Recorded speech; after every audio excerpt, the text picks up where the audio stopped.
A lonely rancher posted a notice for a cook. 3 mysterious women knocked instead.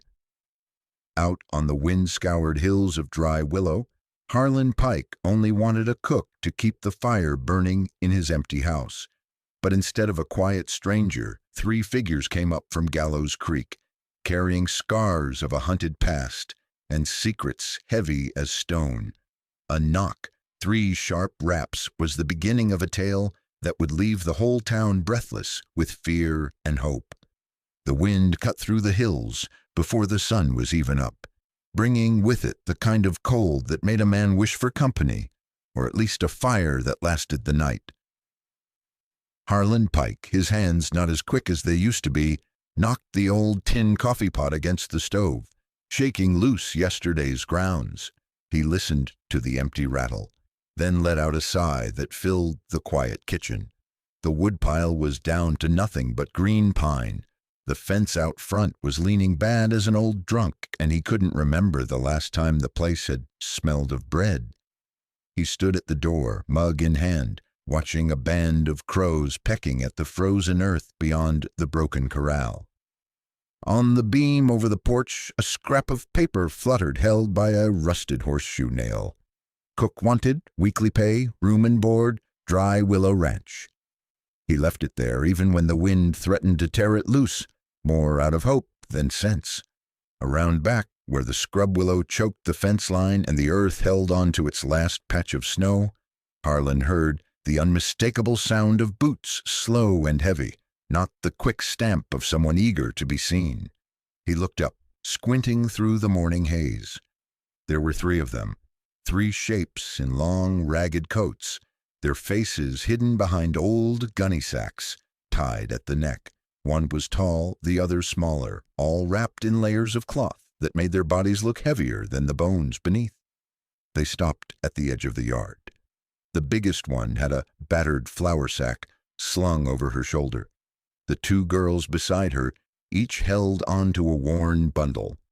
Harlan's hand moved to the Winchester above the door, not because he meant trouble, but because that's what a man did when strangers came at dawn. He didn't call out, not right away. The only sound was the weak, nervous whinny of his old mare from the lean-to, and somewhere out on the ridge, a lone coyote lifted its voice and then fell silent. The wind, for one strange moment, just stopped. 3 slow knocks sounded on the door, not rushed, not desperate, just 3, the kind of knock that says, "I know you're in there, and I'll wait as long as it takes."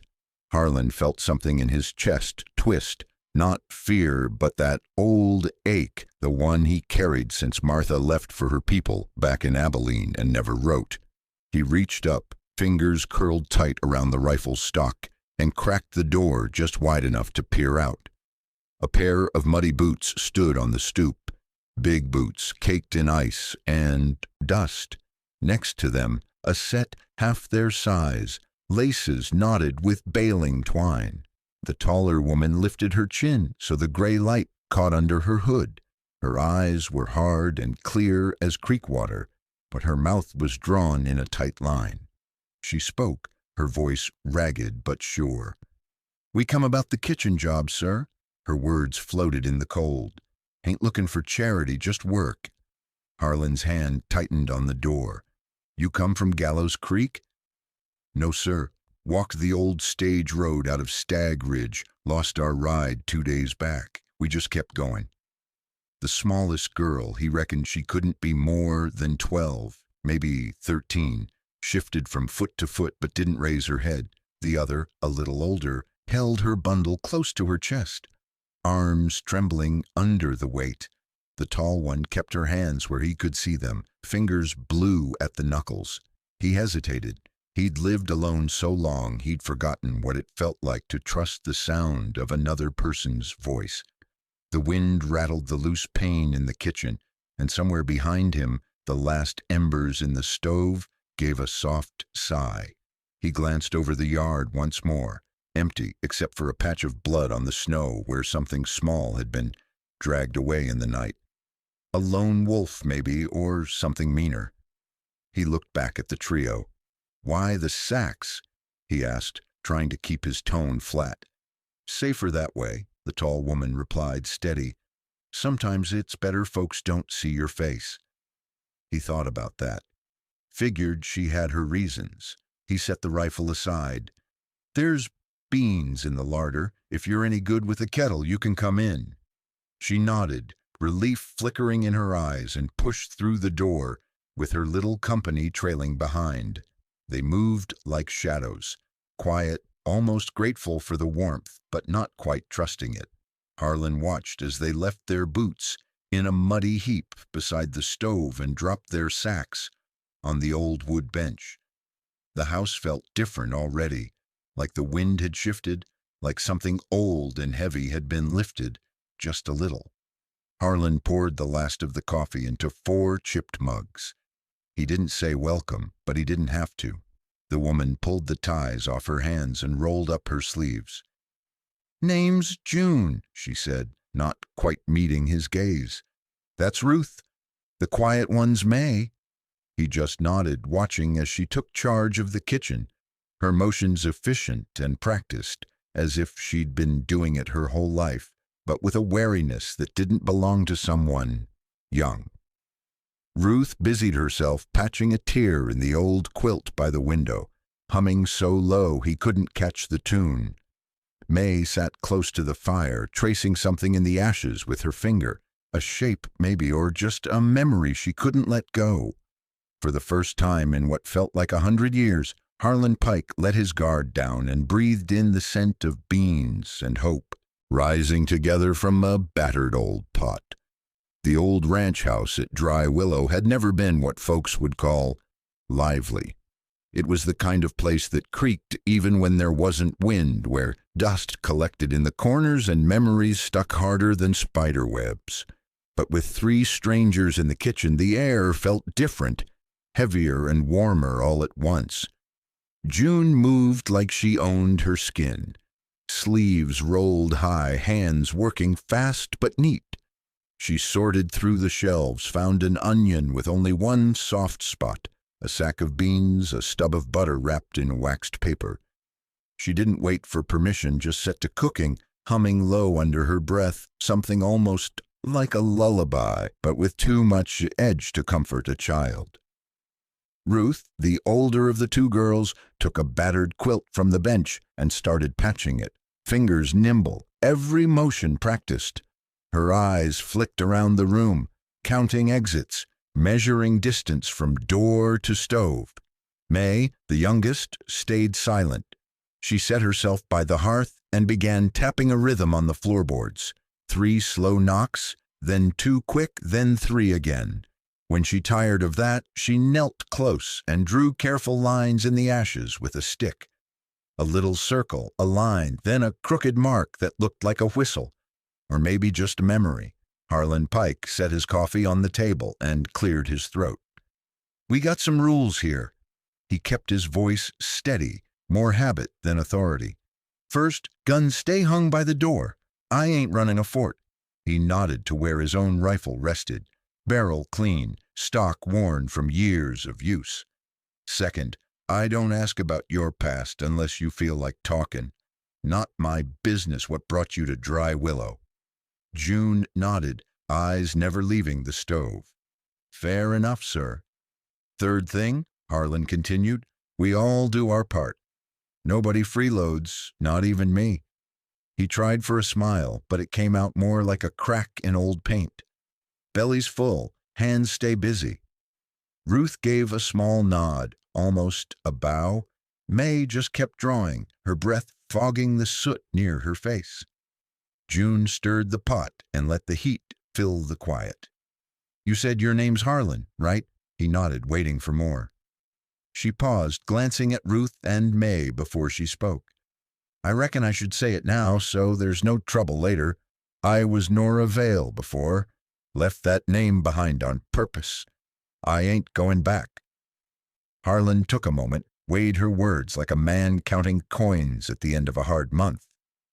"Well, June Hollis, Nora Vale, whoever you choose to be, long as you work and mind the rules. That's enough for me." June's shoulders eased a fraction. The kettle began to bubble, letting out a hopeful hiss. The room filled with the scent of beans and onions, softening the edge of winter just a hair. Ruth finished patching the quilt, draped it over the window, and sat near May. She kept her hands folded in her lap, knuckles white. Harlan noticed her glancing at the door every time the wind rattled it. He turned to June.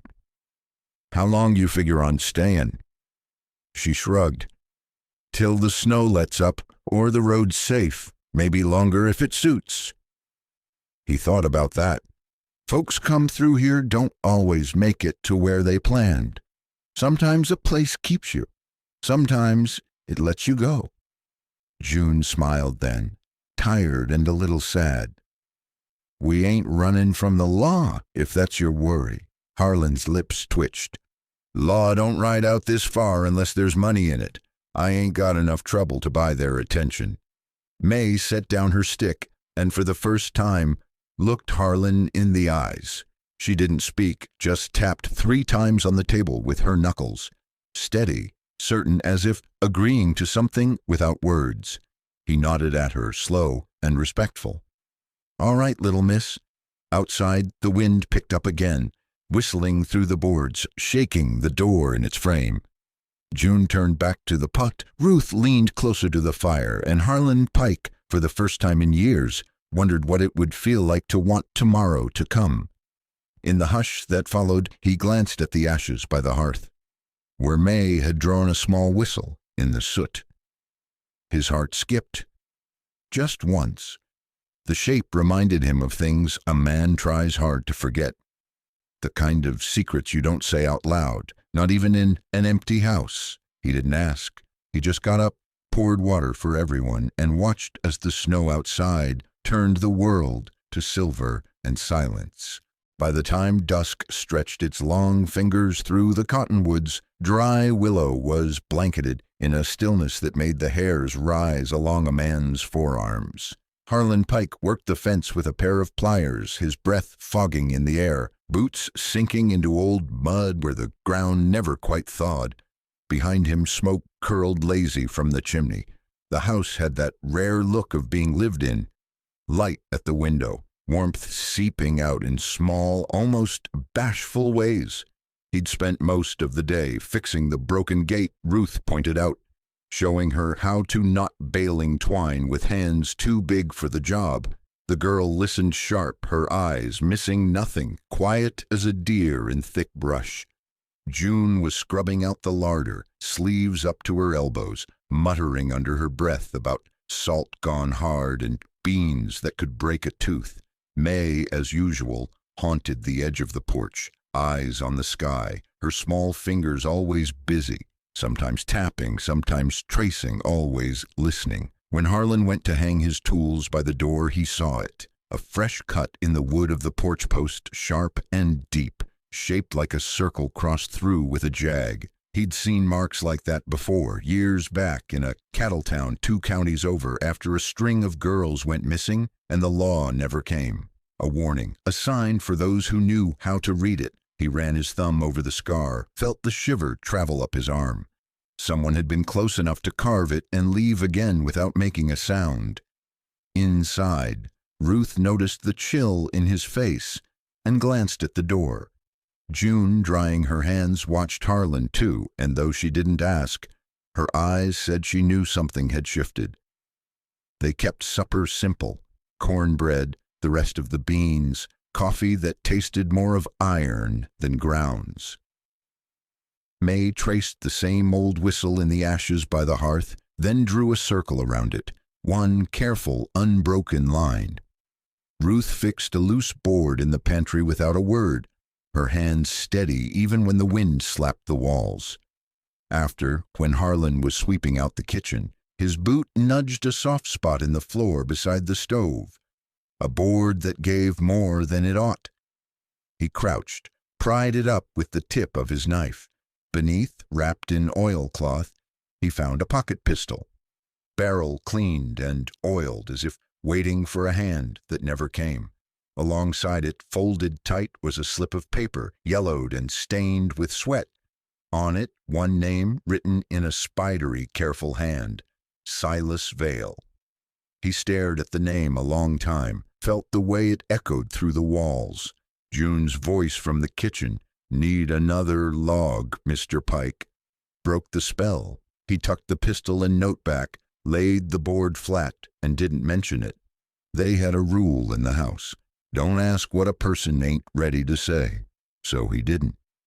Night dropped down heavy, the wind twisting in the eaves, carrying all the secrets the prairie had no use for. Somewhere out by the fence, a horse gave a short, nervous whinny. Harlan stepped onto the porch, rifle in hand, but barrel down. The snow carried no tracks, but there, just beyond the line where lantern light faded, he caught a flicker of movement. A shadow, quick as a fox, vanished between the barn and the trees.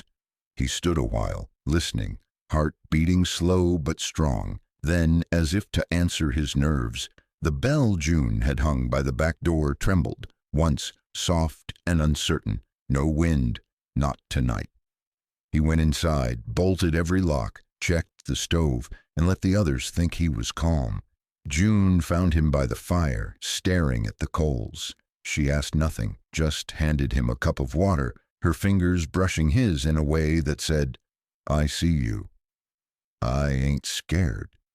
In the quiet, Ruth whispered to May, and the little girl nodded, tapping 3 slow knocks on the kitchen table. Harlan watched the two of them, felt the old ache in his chest loosen just a bit. He didn't sleep much that night, not because he was scared exactly, but because he knew some troubles you meet with your eyes wide open. Just before dawn, a coyote howled out on Elder's Glen. Harlan lay awake, listening, counting the heartbeats between its calls. He told himself he wasn't waiting for anything, but as the light came up, it fell across the porch post, marking the new scar. Out there, trouble was coming, slow and sure as winter. In here, the fire held, and so did he. Dawn came gray and slow, spreading cold light over the scrub hills and busted fences of dry willow. Harlan Pike woke to the smell of burnt coffee and the low murmur of June at the stove. Ruth was already outside, tending the chickens with quick, neat hands, and May swept the floor in tight, silent circles, every motion careful and practiced, as if she was erasing yesterday's footprints. The wind shifted, hoofbeats crunched on the packed earth.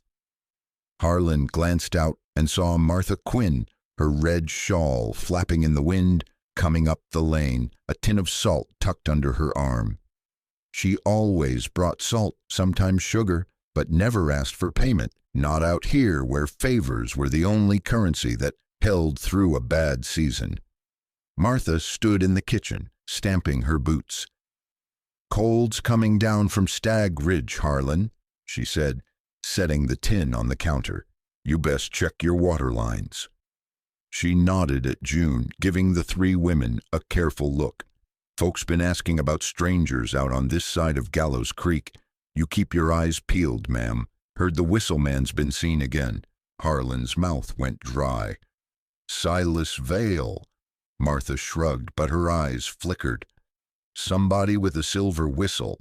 Girls gone missing near Elder's Glen. Deputy Lyle's been running his mouth in the saloon, but ain't nobody trust the law much since the winter set in." June's back stiffened. "We're not looking for trouble, Martha." Martha nodded, then leaned close.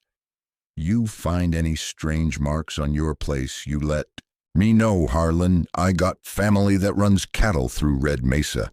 They seen things, circles and crosses on trees. Means trouble's hunting." After Martha left, Harlan sat at the kitchen table staring at his hands. He remembered the mark on his porch, the pistol under the floor, the name on the paper, all the ways danger could slip through the walls of a quiet house. Just before noon, Deputy Lyle Hart rode up, his gray gelding trailing mud. Lyle was young, shoulders always hunched, eyes sharp but wary, as if he never decided which side of the badge he was on. He slid off his horse, tipping his hat at Harlan. "Heard you got new hands, Pike." Harlan met his gaze, steady. Just folks looking for honest work. Lyle's jaw tightened. Just so you know, ain't safe for strangers out here. Not with the Vale crowd sniffing around. You keep to yourself, you might just stay out of it. Harlan didn't answer. June stood behind him, arms crossed, her face set in stone. May peeked around the corner, her eyes wide and bright, and Ruth lingered near the woodpile, listening to every word. When Lyle left, Harlan watched his shadow shrink across the road, the lawman's warning hanging in the air like the promise of a coming storm. That night, as snow drifted soft against the windows and the world went quiet as breath, the house filled with an uneasy hush. June set an extra log on the fire, glancing at the locked door every so often. Ruth finished her chores without complaint, but she pulled the quilt higher up the window before bed. May drew shapes in the dust near the hearth, a small, round whistle, lines curving out like sound in the dark. Then it came, a single sharp whistle from out beyond the old cypress tree.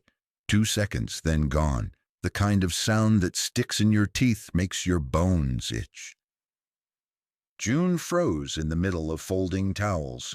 Ruth pressed herself against the wall, every muscle taut as wire. May stopped drawing, her hand suspended in the air. Harlan stood, heart heavy in his chest, and checked the rifle by the door. He didn't see anything through the glass, only the ghost of his own face, drawn and tired. When he turned, June held out her hand, steady, palm up. "Let me," she said. He handed her the rifle, wordless, and she took it with a nod. Ruth climbed up onto the bench.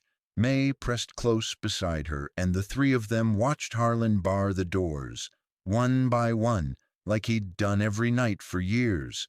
But tonight felt different. Tonight it felt like every secret in the house was waiting to be called out by name. On the sill above the sink, he found a single strand of gold thread, fine as hair, shining in the lamplight. Not one of theirs. A message, or a warning, or just a memory from someone mean enough to leave it behind. June closed her hand around the rifle's stock and said quiet, "Reckon he'll come before the storm does." Outside, the wind died and the land held its breath. By morning, the storm sign was in the air. The wind snapped at the eaves, and the sky to the west was flat and iron-colored. Harlan Pike rolled out of bed before first light, boots creaking, every bone in his body reminding him of the miles he'd put behind him, and the years since anyone else shared his kitchen for breakfast. The old habits surfaced. Check the locks, set water to boil, walk the fence. Inside, June was already up, her hair pulled back, sleeves rolled, rolling biscuits on the scarred countertop. Ruth wiped down the table with salt and hot water, the cloth moving in careful circles. May, eyes rimmed red from a restless night, sat up by the window, head tilted to the breeze. Not a word from her, just a slow tap-tap on the wood, marking her own time. Harlan moved through the rooms, looking for small ways to keep danger at bay.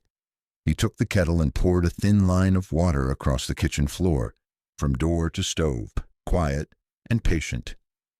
"Trick my old man used," he muttered when June raised an eyebrow. "If anyone steps through at night, they'll leave wet marks. Gives you a little warning, if nothing else."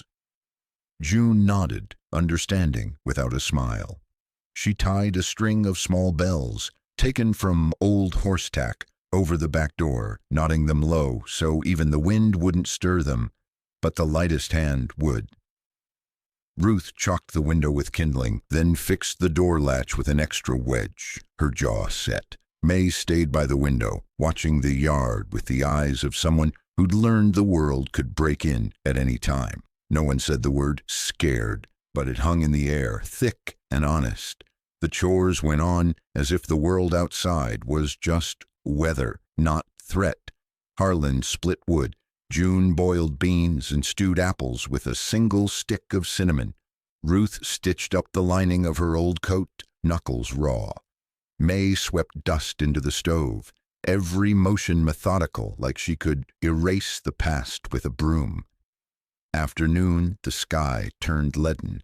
Ruth came in with an armload of kindling and found June standing by the stove, staring at the ash May had drawn the night before.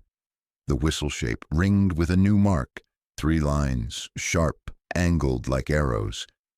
June's eyes were distant. She bent, wiped the drawing away, and said low, "Time to set the lamps early tonight?" Harlan closed the shutters, checked the rifle, and pushed the old rocking chair against the kitchen door. "First night I feel old in a while," he muttered. June smiled, not with her mouth, but in the way she moved. "You got company now, sir. That's more than some folks." Night came heavy. The wind had died to nothing, and the hush outside pressed up against the house. Ruth finished sweeping and slipped May a slice of apple, fingers brushing her wrist. Small comfort. June placed the kettle by the fire, set a second log on the coals, and took the rifle into her lap. Harlan sat, boots on the floor, listening to the stillness like it might break at any moment. Sometime near midnight, May stiffened. She pointed a single shaking finger toward the kitchen door. On the floor, the line of water was broken by a single wet print, big as a man's palm, but the door was bolted, no sign it had moved. June's bell string above the back door hung silent. Not a sound, not a shake. Harlan's heart pounded. He eased from his chair, rifle in hand, every sense drawn tight as wire. He checked the windows, nothing but glass and night. Checked the back door, the latch still wedged. The wind, he realized, hadn't stirred for hours. He turned and found Ruth and May pressed together in the corner, wide-eyed, but still. June watched him, her face set like flint. He crouched and wiped the wet print away, then set the kettle back on the boil. "No sense in waiting for morning," he said. And outside, as if waiting for his words, a whistle came. Long, drawn out, then cut short. Like laughter from the trees, the house went still as prayer. Inside, June shifted, setting the rifle across her knees. Harlan watched the fire, jaw clenched, the air heavy with things left unsaid. Nobody slept that night. They just listened, for bells, for wind, for the footsteps that always came when a man was too tired to stand watch. When the sky finally lightened, Harlan found a single wet footprint on the porch outside, pointed toward the hills, vanishing at the edge of dawn. At first light, Dry Willow Ranch wore the look of a place waiting for bad news. A faint dusting of snow softened the fence lines and the muddy tracks, but couldn't quite cover the old stains beneath. Harlan Pike moved slow through the yard, boots crunching over frozen mud, eyes sharp on every shadow. He carried his rifle low and easy, the way men do when they know trouble is near and hope it'll pass them by. June watched from the porch, her hair bound tight, coat cinched at the waist, the rifle held across her forearms like she'd carried it her whole life. Ruth stacked wood by the door, eyes darting to the barn, the gate, the tree line, anywhere danger might grow legs and come walking. May sat inside the window, face pale, her breath fogging the glass as she tapped 3 soft knocks against the pane, as if she could ward off what was coming with rhythm alone. Just as the sun edged over the ridge, Harlan spotted movement at the far end of the north fence. A flicker, 2 shadows, one tall, one heavy in the shoulders, both half hid behind the sagging posts. He didn't call out, didn't wave his arms or bluff. He just eased the rifle to his shoulder and stepped behind the old cottonwood. The bigger man, face shadowed by a hat, scarf pulled to his chin, moved left, lamp in one hand, the other tucked behind his back. The thin one stood still, silver glint at his lips. A whistle, pinched tight between teeth. Harlan's heart thumped once, then settled into a hunter's rhythm. He raised his voice, flat and carrying. "That's close enough." The tall man answered with a sharp, mocking whistle. The lamp swung slow, then froze. The man with the whistle grinned, showing teeth. Ain't looking for no quarrel, friend. Just came for what's mine. Harlan's finger tightened on the trigger. Ain't nothing here belongs to you. Maybe not to you, the man said, voice sly as oil, but to my kin, sure enough. June stepped out from behind the porch rail, her voice steady. Ain't nobody here owes you a thing, Jeb Vale. Jeb spat in the dirt. You changed your name, Nora. That don't change the debt. A second shape darted, low and fast, toward the fence. Harlan fired once. Crack and echo, felt the recoil bite his shoulder. The man with the whistle jerked, stumbled, went down on one knee, the silver flashing in the snow. The other man, the heavy one, bolted, lamp swinging wild. Harlan broke for him, boots slapping mud, rifle up. They hit the ground hard, Harlan's fist knocking the lamp aside. He smelled whiskey and fear. Behind him, June's voice cut through the haze. Harlan, you got him? Holden, Harlan called, breath ragged. He pressed the barrel to the man's ribs. Who sent you? The man snarled, coughed, eyes wild. Silas wants Nora back, wants the ledger. He always gets what's his. June knelt by the whistler, Jeb Vale now clutching his shoulder, blood seeping through his coat. She grabbed his collar, hauled him upright. You think you own me? You think you can take girls and bury their names and walk away? Her voice broke, but not from fear. Jeb just smiled, lips thin, teeth pink. You ain't never left, Nora, not really. Silas, he don't forget. Ruth and May stood on the porch, silent, watching every move. Ruth gripped a hatchet, her knuckles white. May trembled, but her feet never left the boards. Harlan tied the man's wrists with his own belt, dragged him to the woodshed. You move, you bleed, he muttered. Jeb spat blood, grinning. Won't have to wait long, he's coming.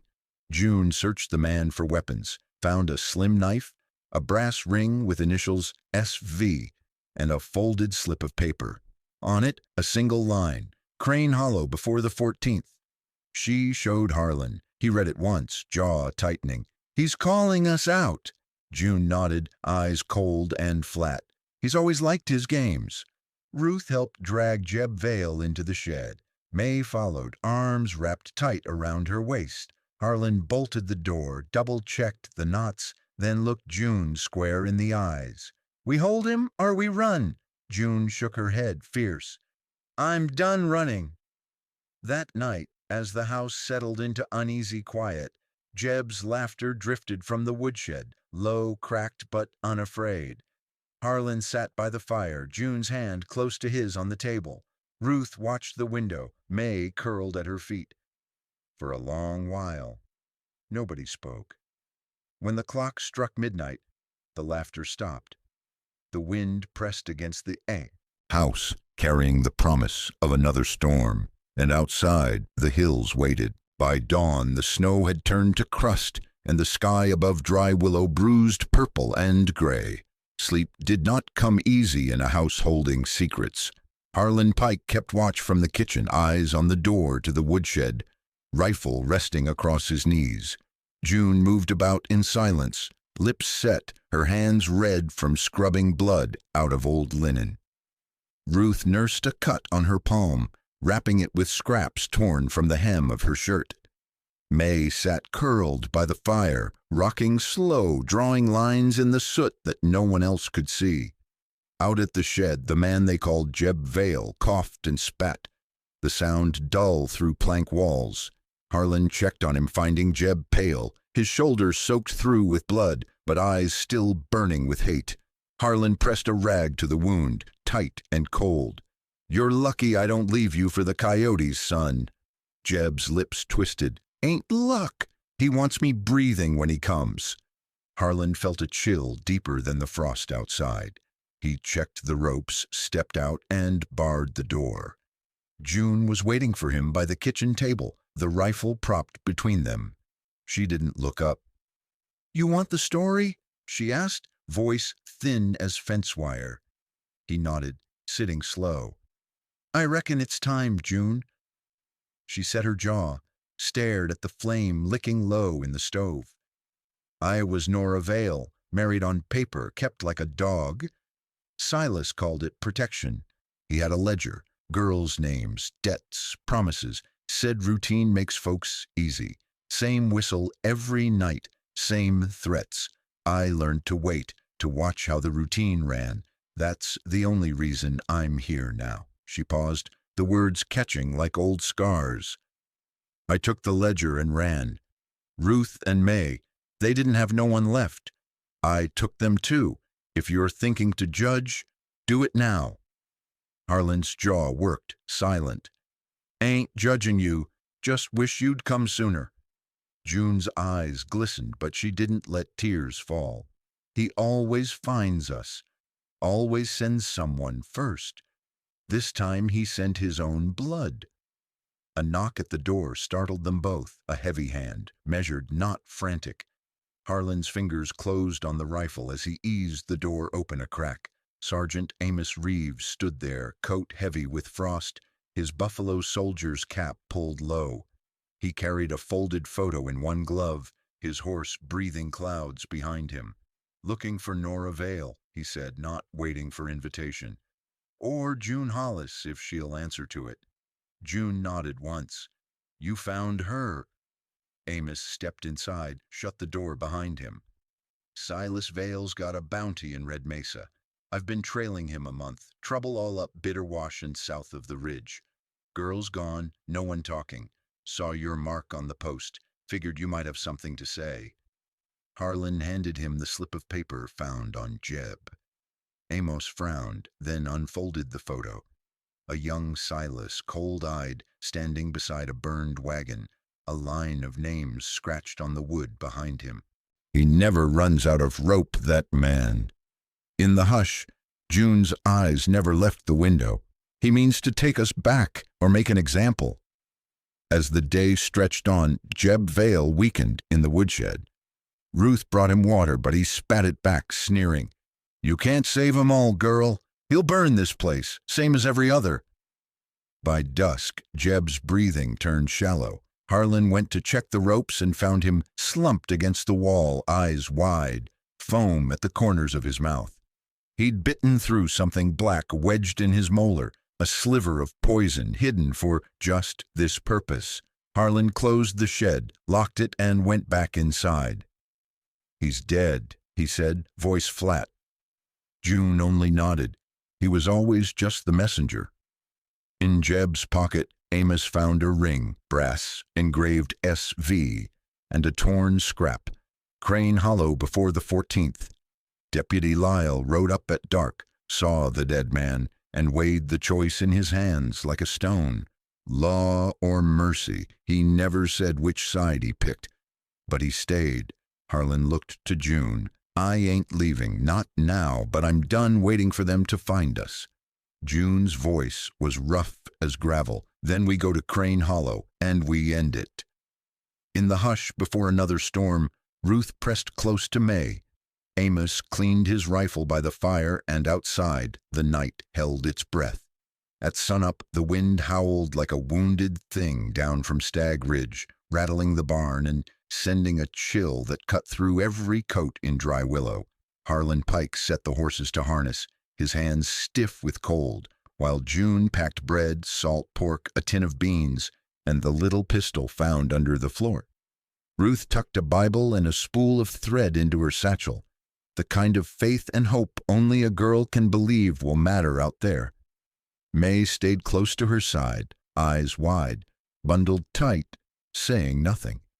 Amos Reeves rode ahead, his figure tall in the saddle, rifle slung across his back.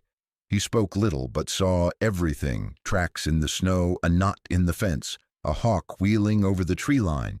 Elk Walker, the Ute hunter, joined them near the crossing at Bitterwash. He moved with a silent patience, his coat patched from seasons past, eyes sharp and sad. The four left Dry Willow behind before the frost let go of the grass, crossing the prairie in single file, hooves muffled in the new snow. Every so often Ruth looked back at the house, her shoulders drawn. June never did. She fixed her gaze ahead, jaw set, as if to leave nothing behind that could follow her. They traveled in silence for hours, breath hanging thick, the only sound the crunch of ice and the whisper of wind in the pines. At Elder's Glen, the creek ran black beneath the ice, and the trees grew close and old, branches tangled like the memory of hands. Ruth let her scarf slip and stopped to tie her boots, but the cold found her quick. May reached down, picked up the fallen scarf, and wrapped it around her own neck, lips trembling but dry. She didn't cry. She didn't have to. It was Elk Walker who spotted the small footprints mixed with the larger ones, barely more than a girl's, cutting off toward the brush. "Lenora Clay," he said in a voice like gravel, "still alive. She runs with the wind." A little further on, near Mission Cinder Butte, the old mission lay burnt and hollow, the roof caved, blackened stones cold as the dead. Padre Miguel met them at the door, the lines in his face like map rivers. He held his hands up in blessing and beckoned them inside.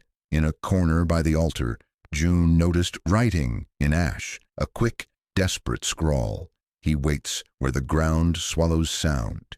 Padre Miguel made coffee that tasted of smoke and sorrow, whispering prayers for the girls, for the men who hunt them, for the souls lost in the fire. "There was a time we could hide people here," he said, eyes shining. "Now the wolves know every den. Be careful at Crane Hollow." That night they made camp in the ruins. Harlan watched the flames jump and flicker against stone. June sat apart, sharpening her knife, lips moving in silent patterns. Ruth curled up under Amos's old buffalo robe, clutching May to her side, while Elk Walker leaned against the wall, whittling a stick to nothing. Before sleep, Ruth crept to Harlan's side, voice small. "Mr. Pike, you think we'll make it?" He looked at the girl, face chapped by wind, eyes older than her years, and put a gentle hand on her head. "Reckon we'll get there, Ruthie, and we'll bring everyone home we can." May, listening, tapped her fingers 3 times on Ruth's wrist, a silent promise. The night held, heavy with fear and hope, both. In the dark, somewhere out in the woods, a whistle sounded, far off, mournful, cut short. June's eyes flashed in the firelight. "Tomorrow," she whispered, "we go to Crane Hollow, and we don't leave anyone behind." Morning at Mission Cinder Butte was brittle and slow. The coals had burned down to ash, and every breath hung silver in the air. Harlan Pike and Amos Reeves broke camp in silence, shaking frost from their coats. June checked the loads on the horses, hands moving fast and sure. Ruth held May close, her chin tucked down against the cold, eyes darting to every shadow. Elk Walker led them east, boots silent over ground hard as old bone. The trail to Crane Hollow wound through birch and pine, a hush settling over the party as if the woods themselves listened for trouble. The path narrowed, sun lost behind the ridges, and when the wind did blow, it seemed to come from nowhere. Elk Walker's hand rose, halting them by a stand of aspen. "Listen," he said, and for a heartbeat there was nothing, no bird, no branch, no sound but blood moving slow in the veins. Then a long, lonely whistle, shrill as a hawk's cry, echoed down the hollow. Harlan's grip tightened on his rifle. June's jaw set. Amos knelt, pressing 2 fingers to the ground. "There, Prince," he whispered, "a child, dragged." They followed the tracks down into the hollow, ground-swallowing footsteps so even the horses moved quiet. Ruth found the first sign, an old ribbon tangled in a juniper, stiff with dirt but still blue. She stuffed it in her pocket, a knot forming in her chest. As the sun climbed higher, the party reached a clearing choked with old stumps and frost-bitten grass. Against a pine, a girl was tied, hair tangled, lips cracked, face smudged and thin. Lenora Clay. She lifted her head as they neared, eyes sharp, not quite afraid. Ruth ran first, knife in hand, cutting the cords, and Lenora fell forward, gasping, clutching Ruth's sleeve. May knelt beside them, patting Lenora's arm in silent comfort. "Yes, sir," the girl whispered, voice ragged. "He said he'd come back soon, said to be quiet." Before anyone could answer, a shout broke from the tree line, rough and close. Hawk Mercer, Silas Vale's hired fist, burst out, swinging a club. Amos was on him in a heartbeat, pinning him to the ground. The man snarled, fought, but Amos's arms were iron, and soon Hawk was trussed like a steer for branding. From the shadows, Silas Vale appeared, coat buttoned neat, boots polished, eyes cold as riverstone. He tipped his hat, mouth curling in a thin smile. "I knew you'd come, Nora," he called, using the old name. "Reckon you still remember my tune." June faced him, standing between the girls and the man who'd broken too many lives. Her voice was steady as prayer. "You got no hold here, Silas. We ain't running no more." Silas just grinned, flashing the silver whistle. "We'll see, Nora. Routine's all it takes. Give me what's mine and I'll let your friends walk." Ruth squeezed May's hand, her own trembling. Lenora clung to Ruth, shaking so hard her teeth clicked. Harlan stepped beside June, rifle ready, Amos standing over. Hawk Mercer, boots pressed into the man's spine.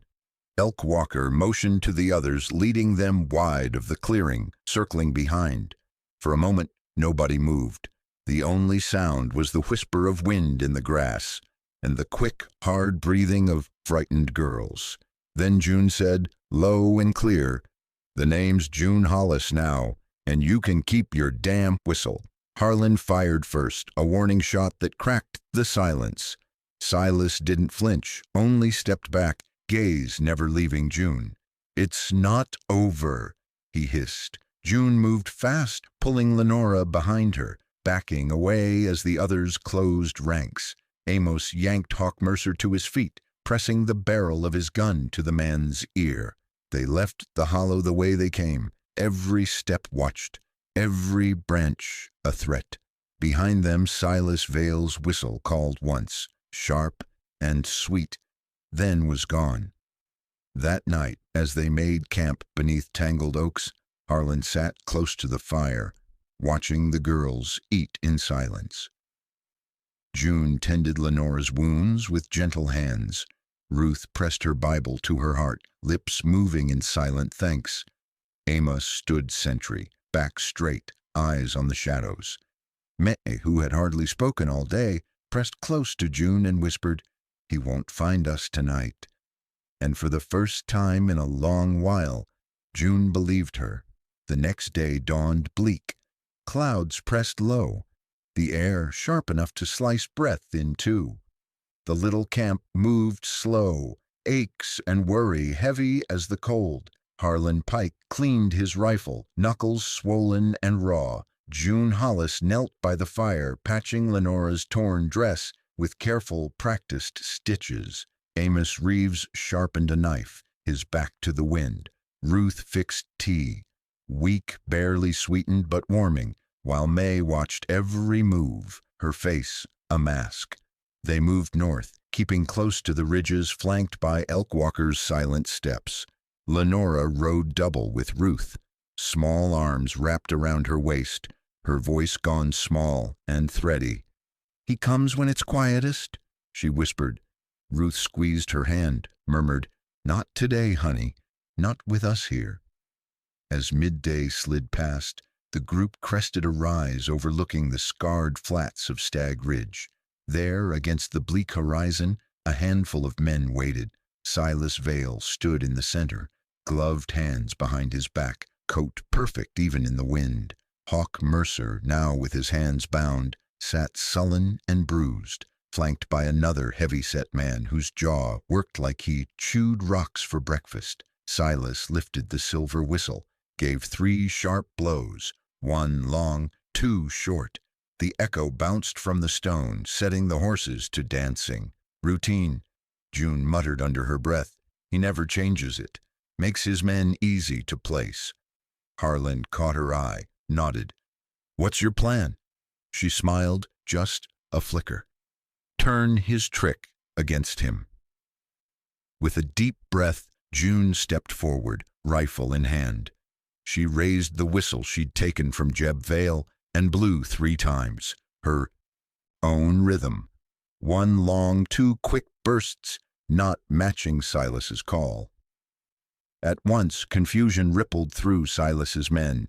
Some edged forward, others back, the rhythm breaking old habits. Harlan fired, quick and sure, his bullet clipping the lantern held by the heavy man, glass shattering, spilling darkness across the field. Amos swept left, pulling Ruth and Lenora to cover. Elk Walker fired a warning shot into the air, his war cry cracking open the silence. Chaos rolled out in waves, shouts, boots pounding, dust and snow spun wild. Silas shouted orders, voice ragged now. Bring me Nora, take the ledger. June ducked low, dragging May and Lenora behind a tumble of boulders. Ruth followed, clutching the old Bible so tight the cover cracked. Harlan faced Silas head on, their eyes locked in the gray. Ain't no one here for you to own, Vale. Silas drew his revolver, slow and theatrical. You think changing your name changes what's owed, Nora? June steadied her rifle. No, but it changes what I'll fight for. She squeezed off a shot, grazing Silas's arm, blood staining the snow.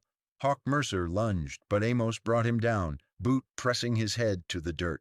The heavy man turned to run, but Elk Walker tripped him with a length of rope, dropping him in a tangle. As the fight broke and staggered, Silas retreated, snarling, tossing the silver whistle at June's feet. You win today, but the debt stands. He limped into the pines, the sound of his cursing fading with the wind. Deputy Lyle Hart arrived too late, face pale, eyes wide. He surveyed the mess, wounded men, girls in shock, blood on the stones. Which side are you on, Lyle? Harlan asked, breathless. Lyle's voice trembled but held. I'm with you. June knelt, picked up the whistle.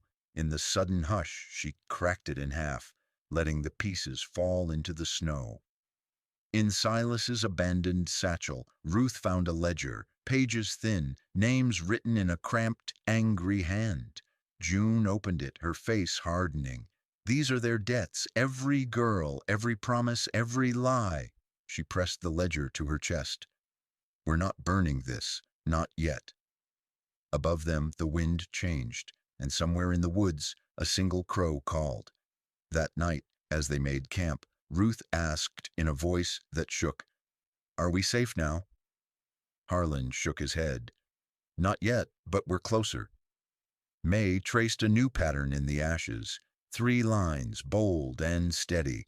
June watched her, then whispered, Routine don't run this house no more.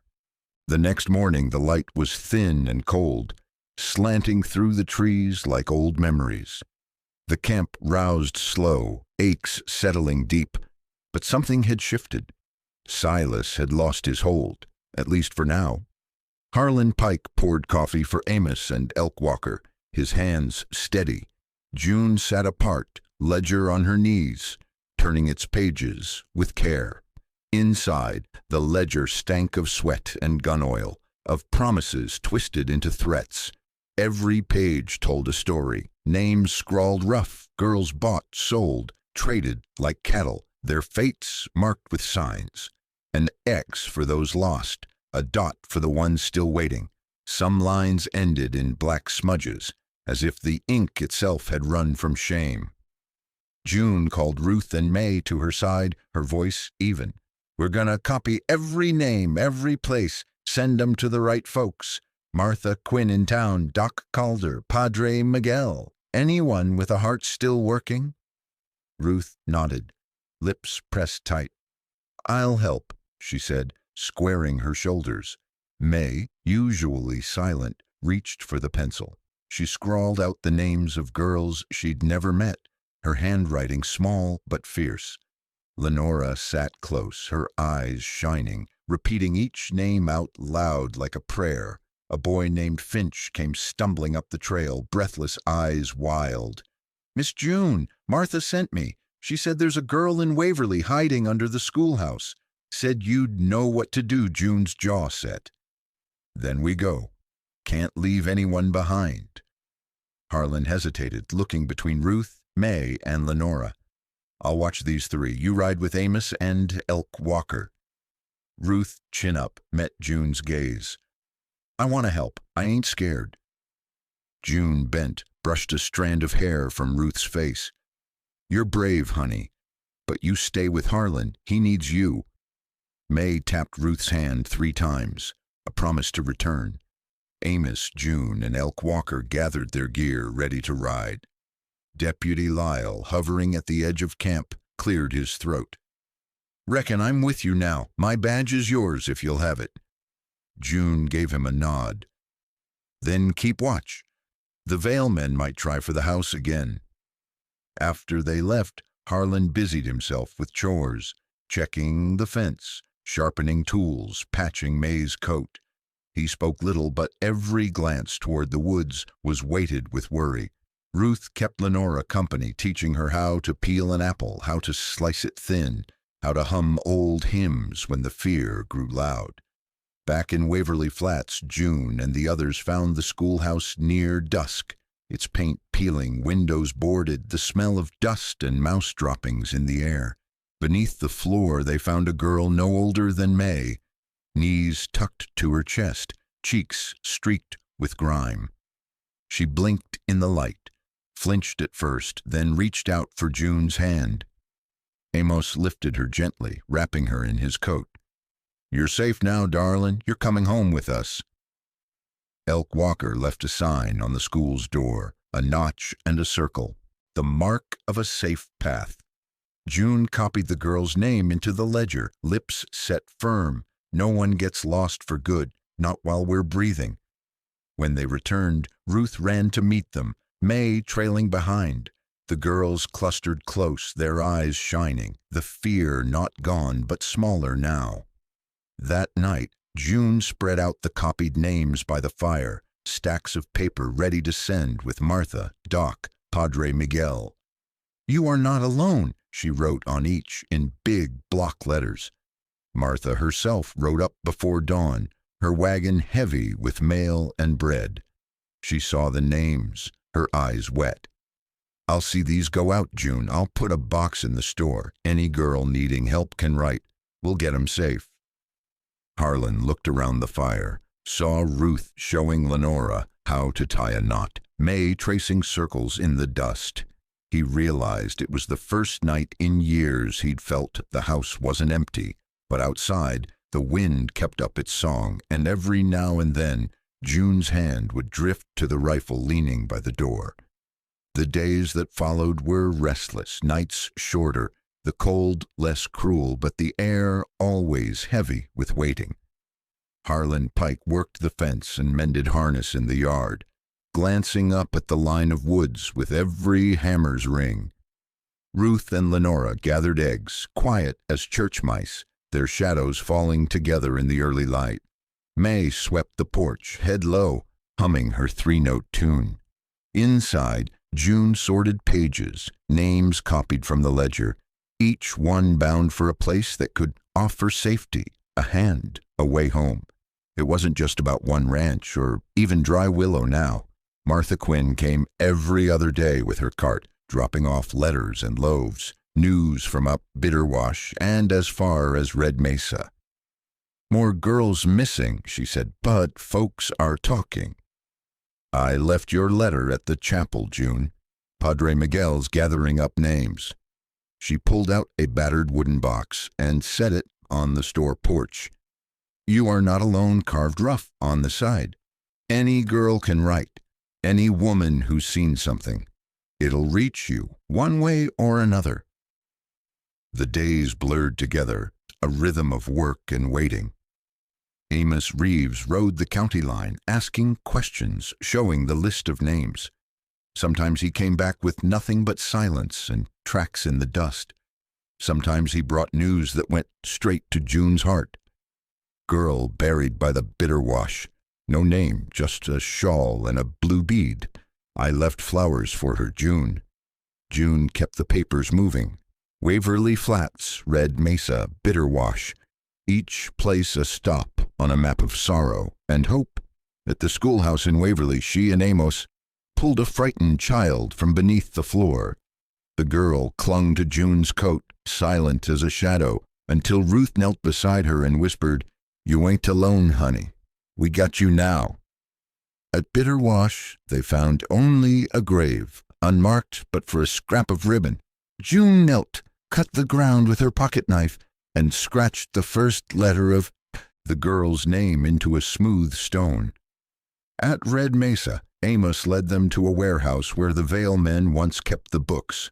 The air inside was thick with old sweat and oil. Elk Walker placed his hat on a broken crate, muttering a prayer in Ute for the lost. Back at Dry Willow, Deputy Lyle Hart arrived one evening, face grim, badge half hid by his coat. "Sheriff's gone to ground, June. Reckon the law in this county's yours if you want it." He handed her a stack of returned letters, some unopened, others with scrawled replies. He never came back, read one. My cousin Lily, Bitter Hollow, gone since last spring, read another. June read them all, tucking each into her satchel.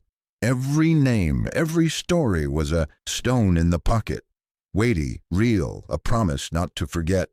When the moon was high and the fire burned low, June and Harlan sat together at the kitchen table, sorting the letters, checking each name against the list. Ruth and Lenora slept curled by the stove, May resting nearby. Outside, the wind rattled the shutters, but the feeling in the house had changed. Less like a hiding place, more like a home. Martha's box filled with new letters, some signed only with an initial, others with full names, girls from across the county reaching out, desperate, hopeful, brave. "We'll get to everyone," June promised her. "Oh, Nan, as long as there's breath in me." Harlan poured 2 mugs of coffee, setting one before her. He let his hand rest just for a moment atop hers. "You reckon we're making a difference?" he asked. June looked around at the sleeping girls, at the stack of letters, at the names written in hope and in grief. She nodded, voice soft but sure. "We are, even if the only thing we do is make sure they know they're not alone."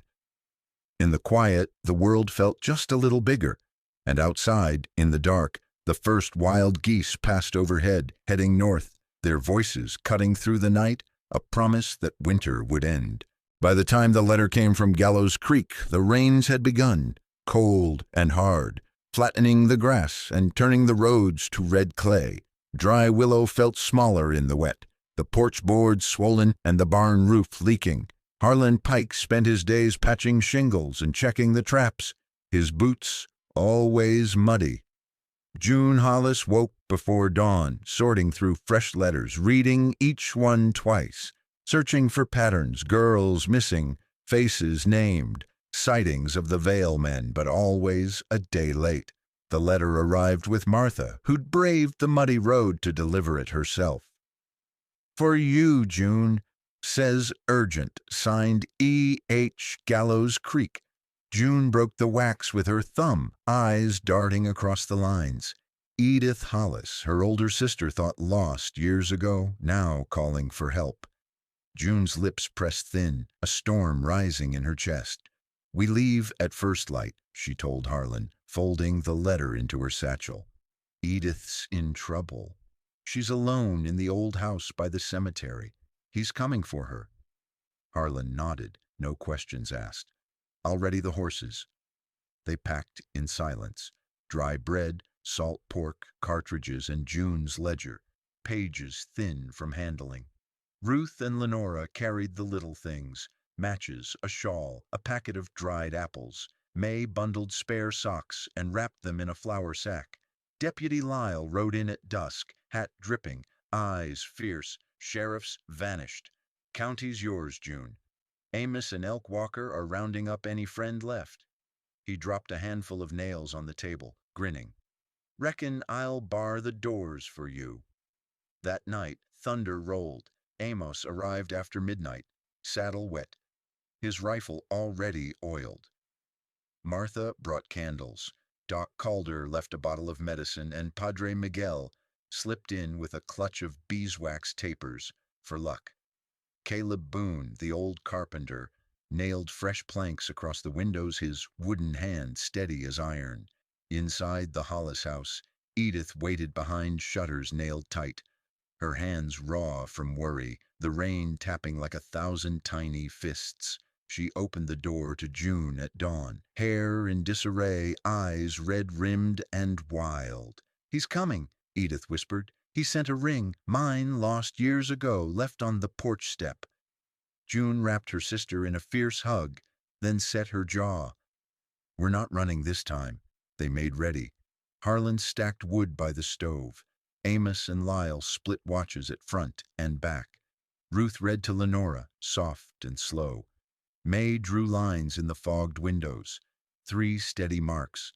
The storm grew heavier, blurring the world outside. No whistle cut the air, just a silence thick as grief. At dusk, the back door creaked. Harlan stepped out, boots splashing, rifle ready.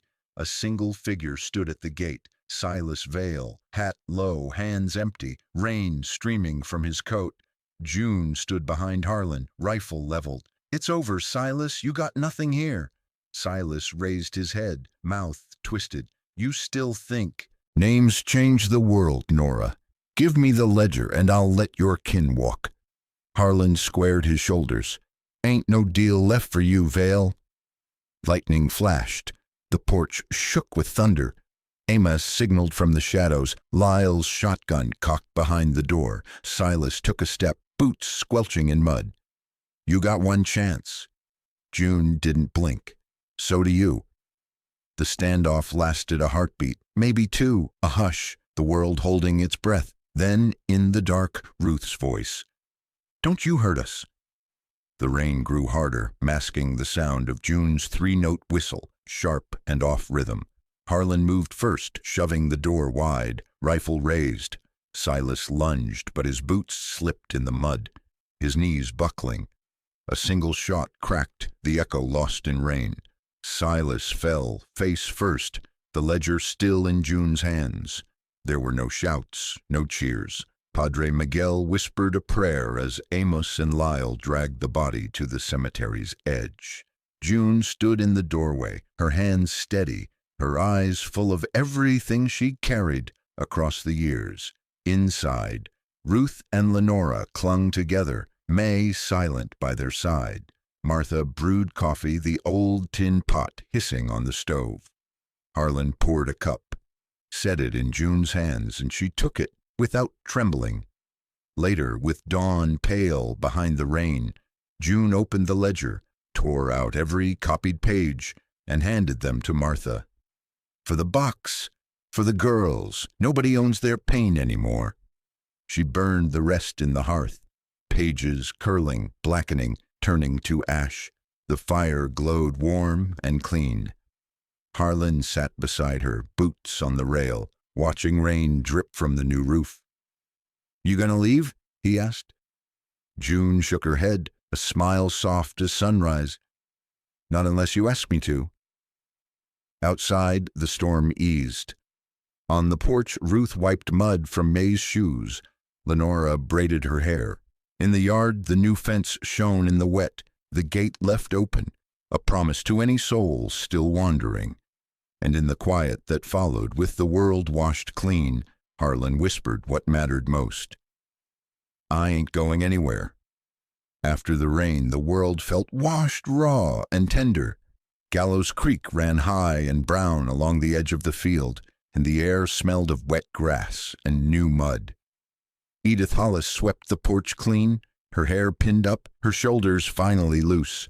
Lenora napped in the rocking chair, the hem of Ruth's old shawl tucked beneath her chin. May sat cross-legged by the kitchen hearth, humming that little tune, hands busy threading a length of blue ribbon through a pair of mended boots. Inside, June moved quiet, gathering what was left of the burned ledger into a tin. Every page sent, every name remembered. The box from Martha Quinn at the store was already filling. Letters, tokens, scraps of hope. Some were from girls far off, some from women who'd carried their stories longer than scars. "You are not alone," carved rough on the side, was a promise now, not just a slogan. Harlan Pike finished splitting wood in the yard. Breath white in the new chill, boots drying by the stove. Amos Reeves took his leave, headed back to Red Mesa, promising to keep his ears sharp.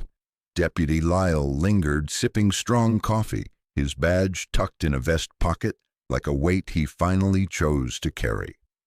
Elk Walker disappeared into the trees without a word, but June found a bundle of sage and a red feather left on the fence post, his way of saying they were safe.